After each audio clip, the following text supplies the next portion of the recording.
ఆ సీతారామరాజు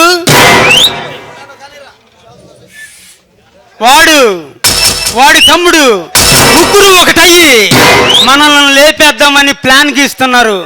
ఈ అడవి సంపదను మొత్తం వాళ్ళు కొల్లగొట్టాలని ఆలోచిస్తున్నారు. వాళ్ళు ఆలోచించి ఎక్కడున్నారో కనుక్కొని వాళ్ళని నరకగలిగితే ఈ అడవి మనదే.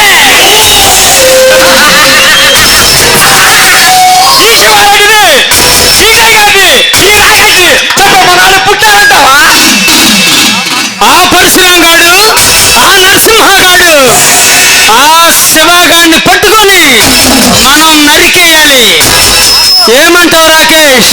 టైగర్, వాడు ఎవరైనా సరే మన పవర్ ముందు తల దించాల్సిందే. వాళ్ళు ఎక్కడుండో కనుక్కుందాం. ఇప్పుడే వెళ్ళి వాళ్ళని భూమట్టం చేద్దాం. టైగర్, వెళదాం పదండి. మీలాంటి స్మగ్లర్ని చంపకపోతే ఈ దేశం భ్రష్టు పట్టిపోతుందిరా.